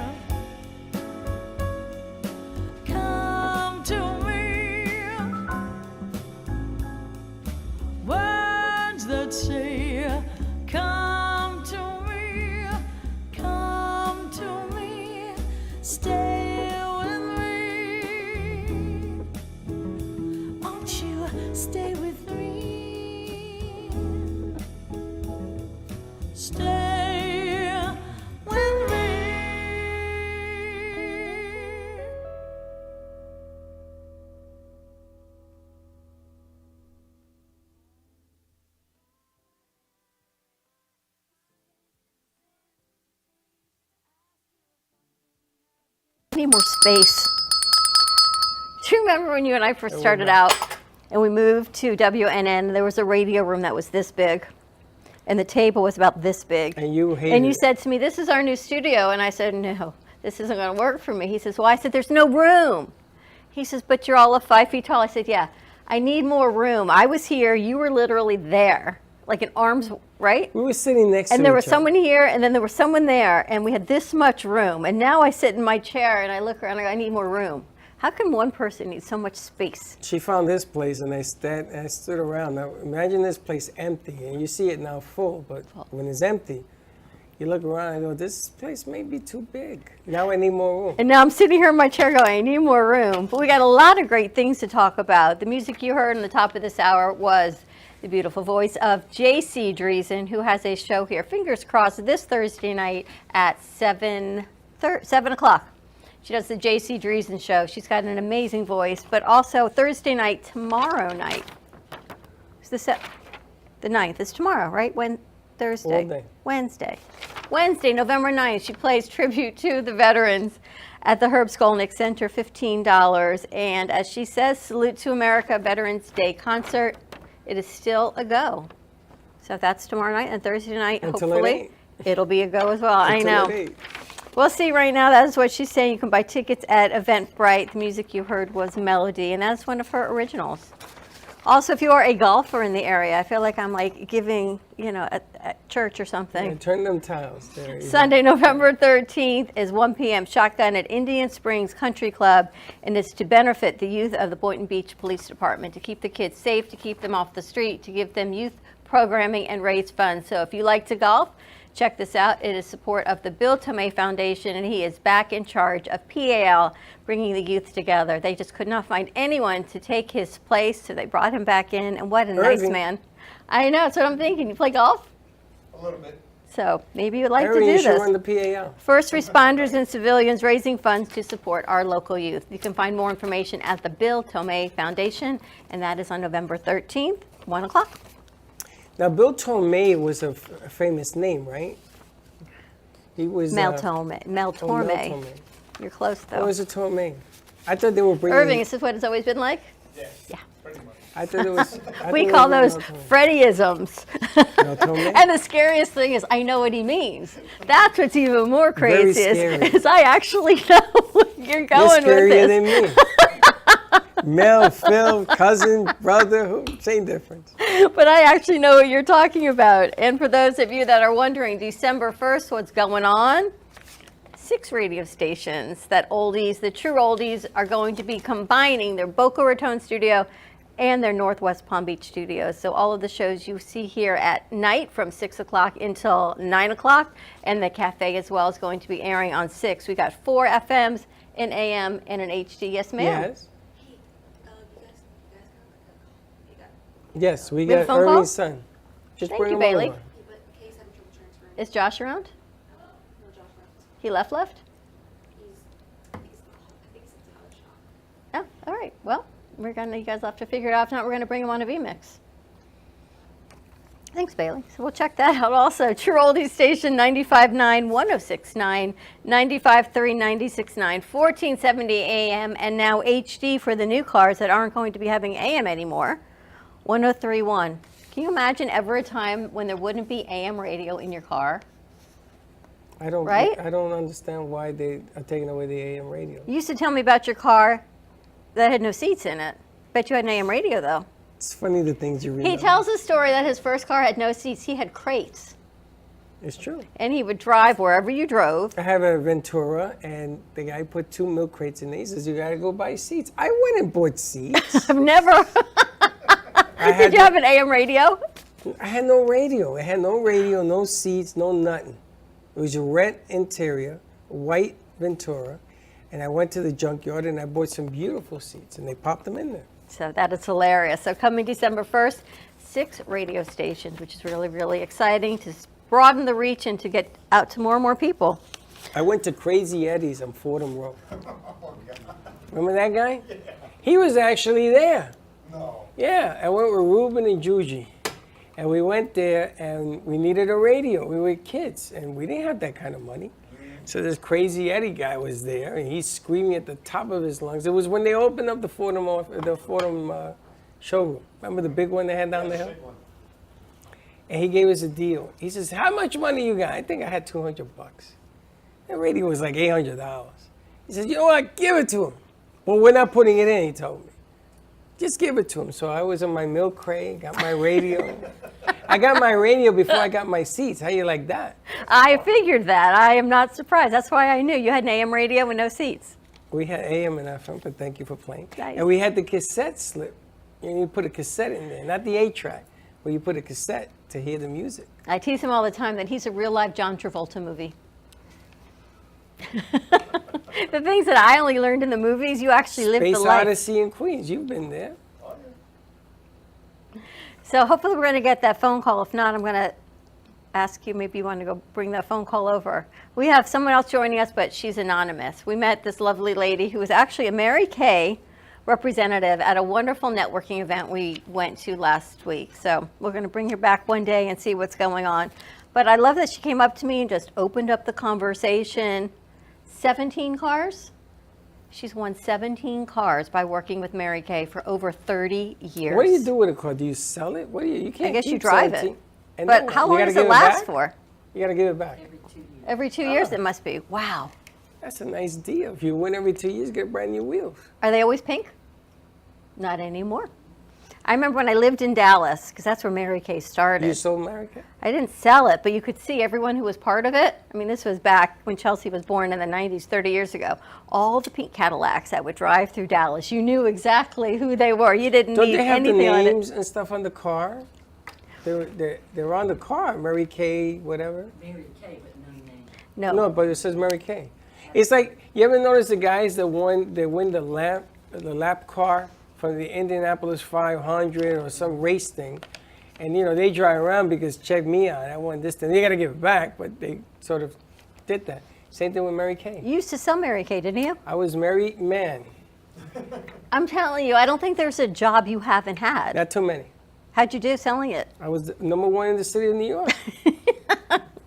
When I worked for the union, I used to work for a union, so I had the inside angle. So when they gave me the shirt that I was a Mary Kay man selling, it blew up. They blew me up. They took advantage of that thing, boy. And Michelle was who I was married to, and Irving knows Michelle. And we worked at the union. We had like 60,000 people, so I just went through the union. It's incredible. You know, the amazing thing to me is that, how long has Mary Kay been around? We're having our 60th anniversary next year. 60th anniversary next year, and it's still around, and people are still making great money, making people smile, great makeup, great ideas, great pricing, and it's still around. And I think people copy. There's so many direct sales companies that are copying now, but Mary Kay is definitely still numero uno, and their products were the best. Yep. They were the best back then, and there are some very expensive products. Don't get me wrong, but Mary Kay's always been the staple. And Christine, ever buy Mary Kay? Yeah, I tried to sell it for a while. Did you? It's not easy. Direct sales and selling is not easy, but they have a whole men's line Friday. Do they? Look at that. You see, they got hip to the game. See that? It's pretty amazing to see how hard people work to do what they do. I think I manifested, Sharon. I have an empty bottle of foundation. I thought, who am I going to get to help me with this? And I've been having the empty bottle on my dresser for weeks. Is it? What happened? You fill She it? appears. I don't know. I didn't know how to get another one. And then here she is. I know. I We made you laugh. got to meet her at an event with Pastor Bill. Pastor Bill, which was a great event. Which I was so motivated in doing this thing. We bought a table. For January, we have a table there. Maybe we'll bring Frank with us. Bring Frank, we'll bring Irving. Irving could represent his store. Yeah, absolutely. Which is, we have 2 seats. We have 6 open. We want to bring in friends and people that are in the business world to see this thing, because we got a front row seat, and it was the most amazing thing I have ever seen, because this gentleman, Frank, it's a lot like I hear you, and I hear things that I've been saying for so long, and I always thought I was the only one. So Pastor Bill came out with his deal. He came out with his whole thing, cried and everything. This one went up there to give him Tissue. A tissue, because he was crying to death on some of the story. And I know the story because I've heard the story from other people. And this deal was so moving. And the way he delivers is so clean and to the point. And I think about what he said up there, and I kept bumping this one saying, because a lot of questions, don't ask, just do the answer. So we filled out this piece of paper. Imagine going to school with me. I would have kept your homework very neat and nice. And this is yours. This isn't mine. I know, but it's still the same questionnaire. And this is the paper now that I give to people. And I wish it was blank. I'm going to ask him for a blank one because he's coming to visit. It's a great event. Actually, next Wednesday, we get the pleasure of interviewing Pastor Bill and his wife, Elizabeth, on their story in her book and their journey and how they both inspire so many. So if you're around next Wednesday, they're going to be here on the 12 o'clock show. And if you can get somebody to watch the store, I guarantee you, it will not disappoint when you meet this gentleman. Now, December was sold out, so I couldn't buy a table because I was ready to buy. So I bought January, and I'm going to buy February because it was over 300 businesses and people were involved in this thing, which in itself is amazing. But the way that everybody trades business ideas, it's the house that I wanted to build here. So I walking into this place, I was amazed because everything that I've always wanted to do here, now we shut down after 3 months of being here. This was supposed to be a house just like what you walked in, but there was supposed to be businesses in here, 20 at a time, maybe 5 days a week, and everybody got together to do this thing. It's what we agreed to do. And we never got the chance because of COVID. And now we do. Well, now we do. Now we're bringing it back. So I invite you guys to come next Wednesday. I invite you to go, I think it's the first Thursday of January. Yep. Is when they hold that event. And it was almost sold out. There were only 2 tables left for January. Guess you got to get February too. And I do that. All right, we're going to take a commercial break. We're going to go check our phone lines. I think we have a caller. Maybe you can help them bring that over. Okay. More to come. Stay tuned. Pastor Bill's going to be here on Wednesday. Frank, hopefully you'll be here. And a whole lot of fun. And Friendsgiving. Unfortunately, you guys are going to be out of town, but we're going to open this up. We like to do this every year. We have a Friendsgiving where everyone either brings a side dish or a dessert. Freddie and I bring the main dish and kind of just a way to say thank you, to bring all of our friends because you are all our family. We wouldn't be at 1.1 million on Roku without you and all of your support for over all of these years. So more to come on that information. We're going to post that as well. Stay tuned, 888-994-4995, and we will be right back. Creative, enchanting, whimsical. Artist Gina Bella is always creating artwork based on real stories and emotions. Expressed through Italian papers, paints, flowers, metals, and clay, her feelings and stories come to life. Complete with glittery diamond dust over paintings and pottery, Gina Bella is always creating new pieces and commissions. You can find her work in staging homes, family Christian bookstores, New Jersey boutiques, and the Brooklyn Cafe Gallery, where she offers personal guided tours of her latest art pieces. Gina can also be found hosting weekend art camps, where she teaches adults and children pottery, painting, and jewelry. For more information on Gina Bella and her art, contact livinglifeartfully@gmail.com or give a call to 954-857-5444. Coffee News is a fun, family-friendly weekly publication provided free to restaurants, coffee shops, and waiting areas for customers to enjoy. Grow your business today through the power of effective, affordable advertising. Coffee News is an active marketing medium specializing in the ongoing weekly promotion of your business. This builds awareness for your company so you become known as the leader of your industry and develop brand awareness so people think of you first when they want your services or products. Maximize your visibility and achieve outstanding results. For more information on Coffee News, contact sunrisecoffeenews@mail.com or give them a call at 954-951-7870. Ever needed a good read? Maybe a book to keep your mind off things. Frank A. Ruffalo is an internationally known author and accomplished screenwriter. He's written many successful novels with amazing stories. fiction adventures like The Lady of the Harbor, The Trihedral of Chaos, Gabriel's Chalice, 10048, and many more. For more information, visit www.frankaraffello.com, or you can find Frank Ravello on Amazon.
Bright, bold, beautiful.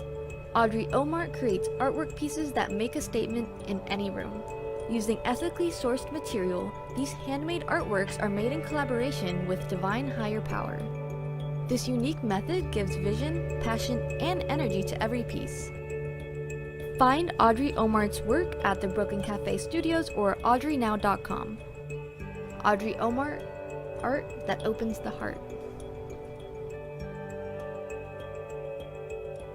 Here's an important message from the Diabetes Solutions Center. With your insurance, you may qualify to get a new CGM right now at little or no cost to you. By wearing a small remote device, you can immediately reduce the painful finger sticks. They're accurate, easy to use, and help you make better diabetes treatment decisions. If you take insulin 3 or more times a day or use an insulin pump, I want you to call right now and take advantage of our free shipping offer. You've been watching the Brooklyn Cafe Show. Join us each day and after hours as we talk about the hot topics to open the conversations and share a few laughs. Now, back to Dawn and Freddie S.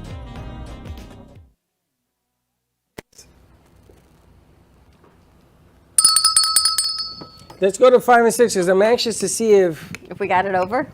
If Max is on there. Max, are you there? Here. And he's there. Yeah, he's there. I'm here.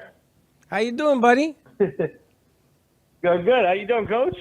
I gotta tell you, he sounds like a grown man. It's so weird to hear it. Hey, Braxton, come out here for a second. You gotta turn up the speaker. 15, 20 years later. I know. I hear you're cutting stone down here. Yeah. I'm doing kitchens, a little bit of cabinets, a little bit of home remodeling. It's funny, when I came down here, I was doing the same thing. I was telling your dad that I may have a couple of people for you as a client that are looking to redo their kitchens. Oh, man, that'd be awesome. What's the name of your company? 00 Granite. 00 Granite. 00 Granite. And Frank, what's the name of that book? What's the name of that book you have right there? The zip code? 100. Thank you very much. Done. We're going to up your medication. So, Max, how do you... You wonder how my brain works, yeah. Max, how long have you been down here? 13 years. You like it? I don't see myself going back to New York. Yeah, I know. He answers you like Freddie would. They're the same. Him and Freddie are the same. They're millennials. They're the same. That's the same answer your son would have given you. The same. The same. He's Freddie's age, as a matter of fact. And your daughter's older, We right? play football together. Yeah, Tabby's 35. 35. It's funny because my son, for some reason, he says, Max who? All I remember is, no, it wasn't Freddie. It was Gio. Gio says, yeah, he had that beautiful daughter, didn't he? I said, no, we're talking about Max. No, forget about Max. It's the beautiful daughter. Well, Freddie, I think you should have them all over your house for dinner and put Freddie and Max back together and have a whole Absolutely. event. I'd That would like be really to bring fun. them to the country club and we can come and have dinner at the club. Yeah, sounds good. You guys can. Yeah, and we- sounds great. You can meet my kids. How many kids you have? One. Wow. You're a grandpa? Yeah, oh yeah. Grandpa 3 times over. Yeah. Gio's getting his second. I'm going to be a grandfather 4 times now. Oh, okay. Knocking on wood. God bless. Wow. I know. So Gio has 2? Yeah. Well, he has 1 and 1 on the way. Oh, that's awesome. Freddie has 2. And I hear a rumor that Freddie's going for the trifecta. Wow. So it'll be nice to see Max. What- And your daughter's what- down here too? Congrats to Freddie, man. That's awesome. I know. Not for nothing, but if you see Max's son, my grandson AJ, you will put him at center right away. Really? Short and stocky? Wait till you Yeah. meet He's stocky. Wait till you meet Freddie's younger boy. Brecken? He's like he walks around like this. He walks around, what is he, 2? He walks around like a little, forget about it. Gonna play football. He just runs through things. Crazy. It's like your son Max was. Yep. What was it, Max? What kind of football you wanted to play? Flag? Tackle. Hell no. And it's funny I because want to they- hit somebody. that's what they was. Always hitting people. He's just like Freddie. They used to love hitting. Oh my God. You live in Boca? Yeah. We definitely have to get them back together. We do. We got to bring Max in. We got to bring that whole tribe in. That'll be a whole lot Maybe of fun. bring in Mata, bring in all of them. They used to all hang out on the same street, play with football and everything else. Hey, Max, you know that Mata went, Mata went to the majors. Yeah, Chris Mata. He was playing for the Devil Rays, I think, no? No, he was playing for the Phillies. Unless he got traded to, I don't know if he got traded, but I he was remember playing for when the he came Phillies. up, because I remember seeing it, or that he came up. I believe he came up with the Rays, and then maybe he went He's probably right. to the Phillies after, but yeah, I could have sworn I remember seeing him for the Rays. He's probably right. How cool is that? It was funny. It's funny to watch these kids, and you finally get one out of all of them, because everybody played ball. You get one to hit the majors. You know, there was one kid that always stood out. He to Mata me. was a little older than me. I want to say he was a year or 2 ahead of me. Yeah, it was. Remember Moody? Who? The brothers Moody. Yes. Did he ever be? I because he was adopted the incredible. Moody brothers. Huh? I I was adopted the running them. back. I had to adopt him. His father went to jail. Oh. Oh, I never told you the story. No. It was the 2 Moody brothers. No way, I didn't know Sneak that. peek into Freddie's life. Wow. Yeah, the Moody brothers lived in my building. They lived on the 3rd floor in my building, and I went to see them to go collect the rent. I said, "Where's your father?" And they said, "Dad ain't here." I said, "What do you mean?" So I knew cops and everything else. I found out he was serving time, and the kids were alone. So I adopted them. I said, "Come here. You're gonna go stay with me. I'm gonna feed you. I'm gonna do this, this, and that." I took care of the apartment and everything else. I didn't know what to do with them, and they had nobody else. Oh my But the Moody brothers, now that kid was good enough to go into the pros. Yeah. He was that good. And because of his father's knuckleheadness, I think they became wards of the state. I don't know. I try to keep it on the down low Yeah. forever. Damn, I always thought whatever happened to him because that kid was special.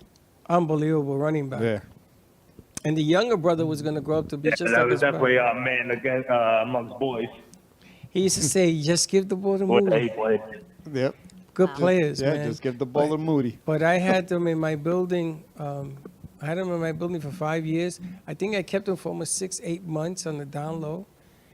And somebody must have ratted me out because they were taken away and never to be seen again. Oh, man. Unbelievable. I love your stories. The And way they bringing come the out, guys right? together. It's just like, The amazing thing is that you're all here. And I know you came here under different circumstances. And now the boys are all here. And you can all have this whole great reunion. And now all the grandsons will be able to play together. It's like you get to do this again on a different level. Well, we used to practice 3 days a week or whatever the hell it was. Oh, and yeah. You got to see the kids every day. They become part of your life. And the stories, man, the Moody's.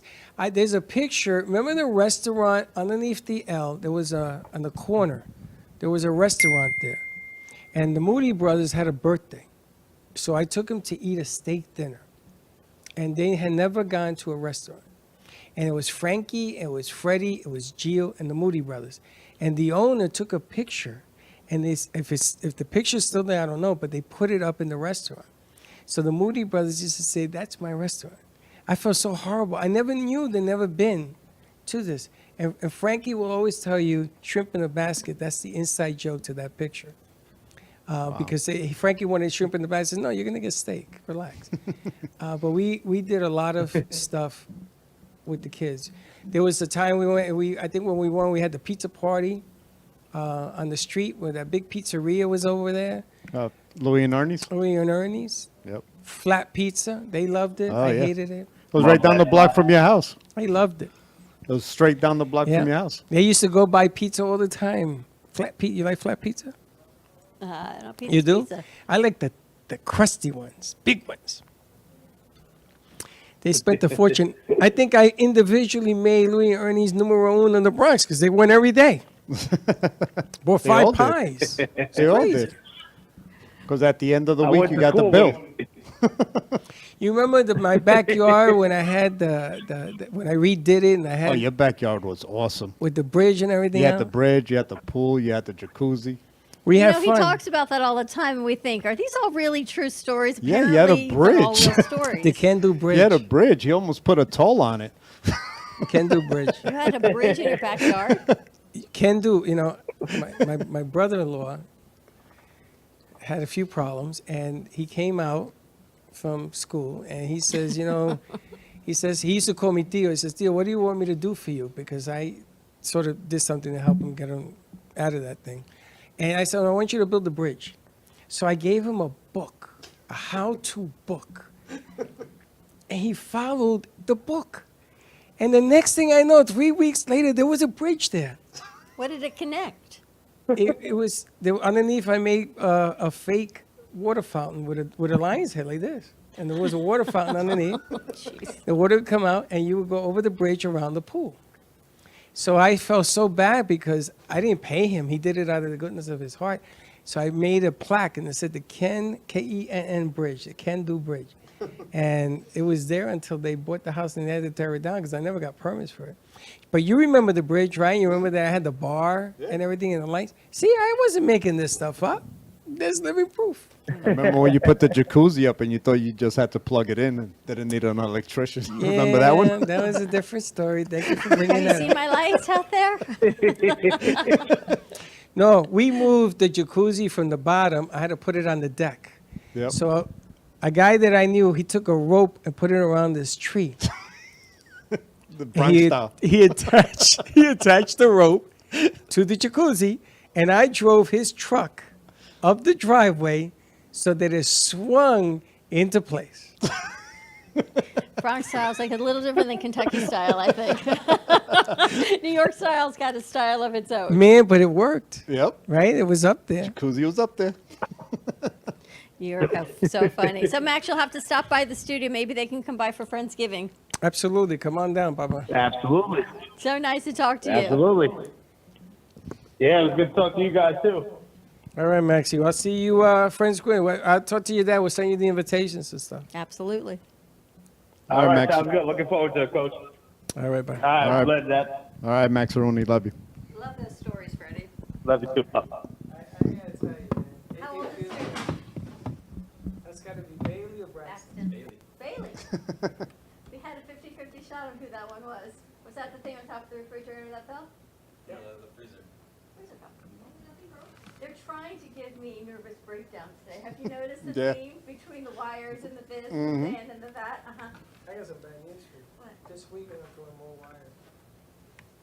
Well, there's a lot of wires coming. I know. We gotta hook everything up. But it's all good. It's all good news. It's all fun. You know, My birthday. You were there. The time that I got so drunk, I couldn't find people's names. You were there. Yeah. You were making fun of me because you were saying, "Coach, how you doing there? You're a little sideways." I was so That was my 40th? No, gotta be my 35th birthday was something. It was a big one. It was a big one, right? We initiated the bridge. I remember you were there. That's the integration. You were the one that was making fun. I kept asking myself, who was the guy making fun of me in the back deck? It was him. Now I remember. Yeah, it was her. Are you drinking? I was polluted. Not anymore. We don't do that anymore. Now that you're a papa, times 4 almost, we need No, 5. I thought you meant I don't have a back deck. It doesn't happen anymore. Nope, you're all older, more mature now. You're not so much. I remember. Irving was there. I remember that. All those, there was a lot of women there that day. Michelle invited all her friends over. Irving was there. The kids were there. And the kids used to run all over the house and outside, so they were never a problem. Yep. Had a lot of fun in that house, man.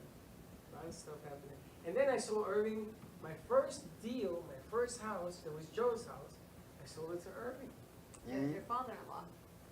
Yeah. I had that house for 16, 17 years. I had it. It was a great house. Beautiful. Did you take the whole house or you rented?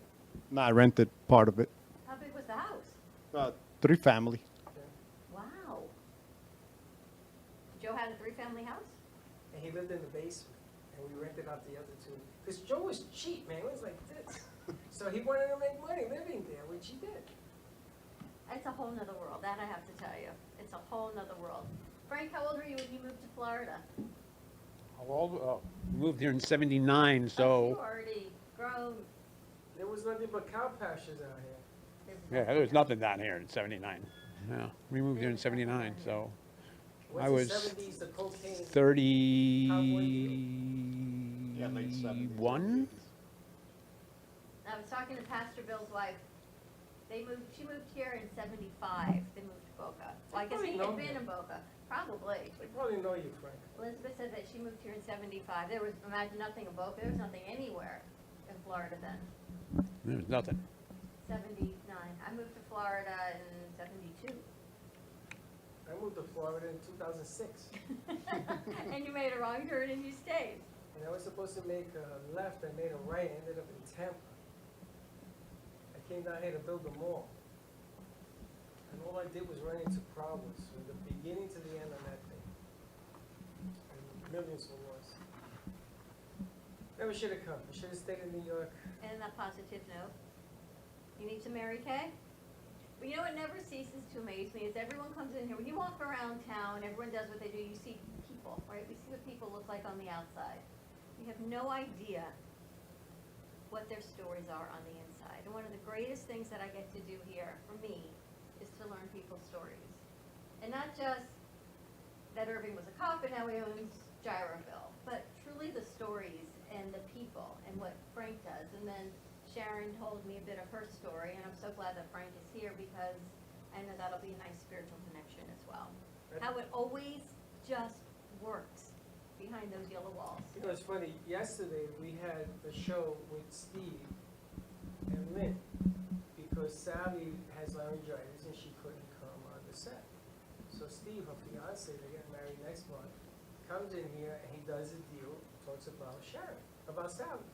With Lynn, the author. Lynn is the guy that you should meet because he teaches you how to write a book. And, you know, he's right up your alley. I don't believe in coincidences. And they do this thing, and we're sitting here, okay, you know, show's over, right? Then I wake up, they had over 2,000 hits on that show.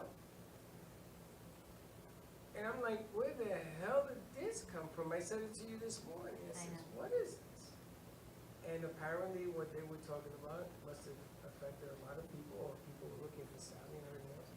You never know. You never know what the stories bring. You never know what putting 2 people together can be like. I mean, we're a perfect example. Yep. I didn't know Irving from a hole in the wall. They came out and we had a draft and then drafted his son like I drafted all the other players. But there's always a reason, and you still coach these kids in a different way, but our crew and the people, the kids that we bring in from other schools, you're still always coaching them and teaching. Well, we always had a motto with Pelham Bay that, you know, I was the only kid that drafted the black athletes. I had a couple of them on the team, the Moody's. How can that even be a thing? That's the amazing thing, that was a thing. The Moody brothers, and I got to get the second brother because I drafted Moody and his brother. Were on the board, and I took him. I took him number 1, as a matter of fact. I I took them. I took the shortstop. The other kid, who was black also. I took him, and it was a thing. All the players came, and then everybody wanted to play for our teams. That was the interesting part when it came to the draft, because we had some of the better athletes, and these kids were good. You didn't give them a chance. It was on you. So I got to learn a lot. You got to do a lot, and now you own Gyroville in Coral Springs. Yes. Totally change of conversation. Yeah, total. Where the hell did this come from? I was in the mood for a gyro. I couldn't find one over here. So so I bought one. But gyro, I can see maybe rice and beans. I can see Latino. I can see, Irving, you're Latino. I get it. But gyros? I like gyros. They wanted lunch today. We got to order lunch. I've never seen anything to do with a gyro in New York. Is this like something you put together, recipe? No, what happened when I was on patrol in the Bronx on Fordham Road in Morris, there was this gyro place, and it was like one of the best. It's like a staple. It's still there. Then when we moved to Florida, I'm like, damn, I'm missing a good gyro. So I checked in Coral Springs, and there was one place, and it was like 7 miles away from the house. So I was like, ding, ding, ding. Here we got a business. Yeah, we're like, oh, we got a business here. So I started researching online, and I found the founder of Gyroville, which is from Astoria, Queens, and all his recipes are his mother's recipes. So basically, we just replicate his mother's recipes. So that's where you get that old school taste from. And how long you been doing it? We're in our third year. 30 years, the gyro king. Mm-hmm. We can get him the crown from the back. He reminds me, remember Papaya King in Manhattan? Oh, yeah. The last one's closing now. Is it? Yeah. In the Manhattan on 34? Yep. No. Yeah. Papaya King. Frank, you know Papaya King? I've heard of them, yeah, I remember it a long time ago. $1.50, you got a hot dog and a papaya drink. I don't know how the hot dog and the papaya, go together, right? That was a papaya drink, yeah? Yeah. You always got a papaya drink with your hot dog, which made no sense, but they've been there forever. Hawaii that started that whole thing. But Papaya King was the joint. So you go into gyros. Now, how many different types of gyros do you sell? Well, there's only one gyro, but then we also have the grilled chicken, which is marinated with the founder's recipe, and falafels, which that's a staple there. The falafel. Oh, yeah. You know what a falafel is? Falafel. Falafel. No, falafel, that's the chiclete that your mother used to falafel. Falafel. We used to do falafels in New York. Here, the falafels. Okay. That way you We're can going to get you into Mediterranean food yet. I can't believe, here I am when I heard he had a restaurant. I said, well, it's going to be like food, little panini, not too bad. Falafel, I know. How do people find the restaurant? They find it cozy. My wife was the one that actually decorated it and put it the way it is. And people walk in and they feel like they're not in a restaurant. They're like homey. They feel like they're home. Does she cook? Both. You cook? Yeah. We got to go get some footage. We got to go film. Where's it located? 1750 North University Drive in Coral Springs, right next to Big Bear, Jersey Mike's, and Rita's. And Rita's is also a good place. If you guys ever 10 minutes? 10, 15 minutes from my place? Yeah. So you in the same street in New York, now you're in the same street in Florida. What the hell? You guys know each other. Yeah, it's crazy because I don't know. His son's granite business is the same numbers in Frank's book. I don't know what to tell you. What the hell? You guys know each other. Frank, could how be that happen in a again? different world, different life.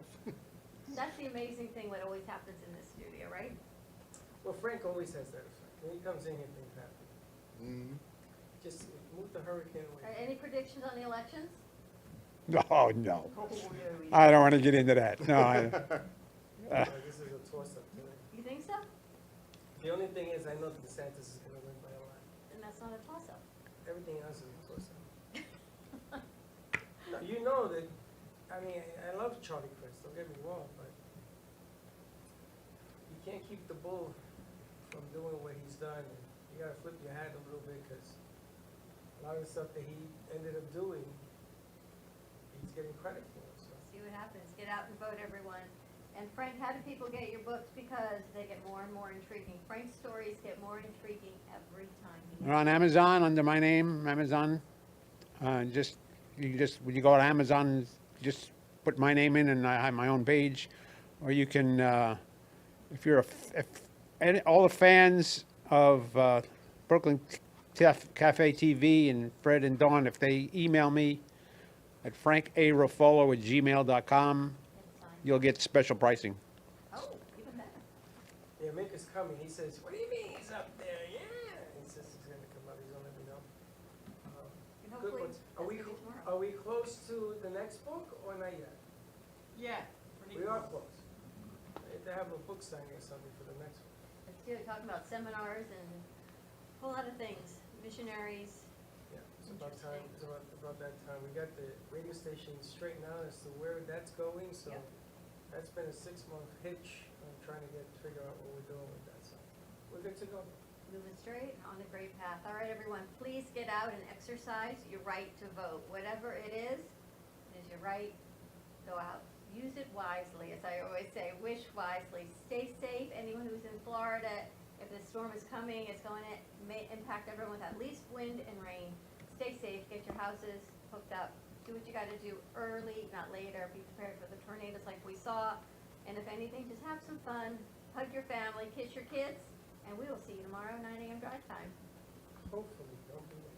Bye-bye.